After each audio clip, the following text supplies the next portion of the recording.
இந்த references, the number of references இந்த ட்ரெய்லர்ல மட்டுமே பார்த்தீங்கன்னா, ரொம்ப அநியாயத்துக்கு இருக்கு. டூ அ பாயிண்ட் வேர் அது ஒரு என்ஜாய் பண்ண முடியாத லெவலுக்கு அது ஆயிடுது அது. படத்துல வந்து ரெஃபரன்ஸஸ்லாம் யூசுவலா வைப்பாங்க. இப்போ அந்த ஹீரோவோட பழைய படத்துக்கோ, இல்ல இந்த டைரக்டரோட பழைய படத்துக்கோ. கேவி ஆனந்த் பார்த்தீங்கன்னா, எப்பவுமே அவரோட ப்ரீவியஸ் மூவிய கலாய்ச்சு இந்த ஒரு கரண்ட் படத்துல ஏதாவது ஒரு சீன் ஒண்ணு வைப்பாரு.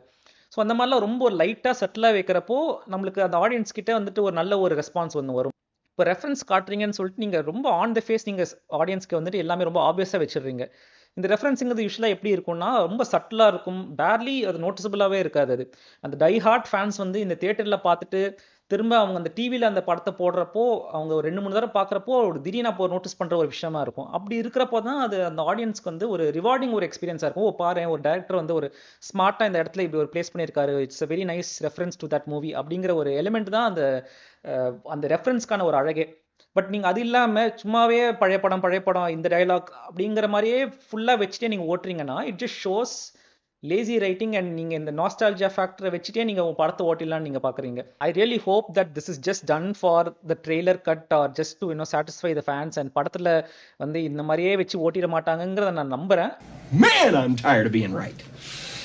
I think the audience has gotten too much of this fan boy சம்பவம். நான் வந்து டேரக்டர்ஸ்லாம் வந்துட்டு are like fans of these actors. So நான் வந்துட்டு இந்த மாதிரி தான் நான் எல்லாம் பண்ணுவேன்னு சொல்லி பண்ணுறது வந்து எனக்கு எந்த அளவுக்கு இட் ஹெல்ப்ஸ் த மூவின்னு எனக்கு தெரியல எனக்கு.